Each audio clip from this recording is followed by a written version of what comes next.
सवाल दो उम्रे के हवाले से हैं और तवाफ़ के हवाले से हैं। एक सवाल यह है कि क्या नाबालिग उम्रे के लिए गया, बच्चा था अभी, तो अगर उसने कोई जुर्म कर दिया, जैसे खुशबू वगैरह लगा दी या कोई उसने तवाफ़ मुकम्मल ना किया या साई ना की, तो क्या उस पर भी दम लाजिम आएगा? और दूसरा सवाल ये है कि तवाफ़ करते हुए अगर वज़ू टूट गया तो दोबारा वज़ू करने जाएगा तो वो कहाँ से शुरू करेगा? तो क्या या जहाँ से मर्ज़ी शुरू कर दे, क्या हुक्म है? पहले सवाल का जवाब ये है कि बच्चा नाबालिग है, वो मुकल्लफ़ नहीं है, उस पर कुछ अहकाम शरीयत के वजूब वाले लाजिम नहीं हुए।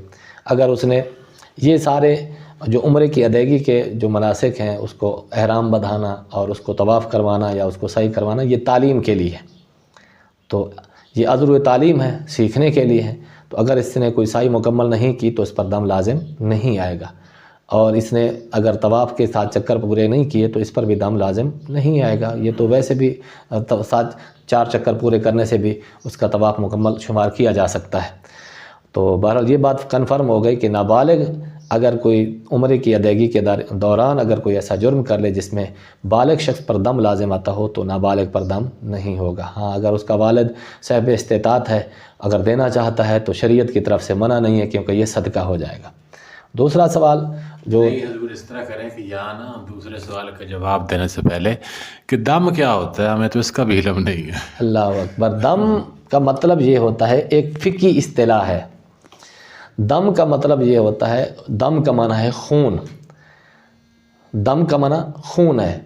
और यहाँ पर दम बहा यानी एक जानवर को ज़बह करने को दम कहते हैं। बकरी को ज़बह करना, एक छोटा जानवर बकरी है, भेड़ है, दुम्बा है, इसको कहते हैं एक दम।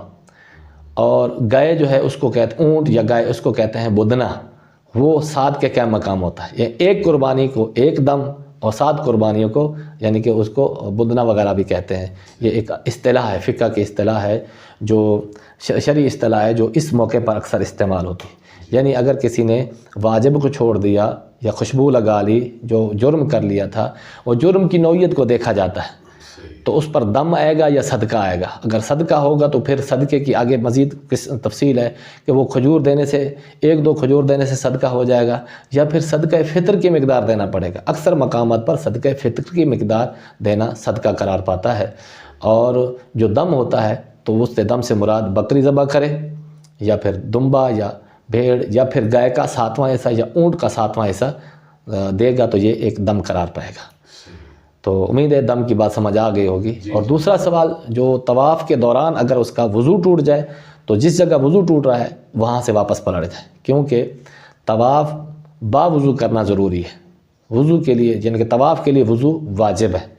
तो जहाँ पर वज़ू टूटा है फ़ौरन चला जाए वज़ू करके, जहाँ से उसका वज़ू टूटा था वहाँ से फिर आगे मुकम्मल कर ले। यानी 3 चक्कर कर चुका था, चौथा चक्कर शुरू करने से पहले ही उसका वज़ू टूट गया, तो जहाँ से उसका वज़ू टूटा था वज़ू करके आए, वहाँ से 3 चक्कर पहले कर चुका था, 4 पूरे करके, मज़ीद 4 पूरे करके अपना तवाफ़ मुकम्मल कर सकता है। वल्लाहु ताला आलम बिस्सवाब।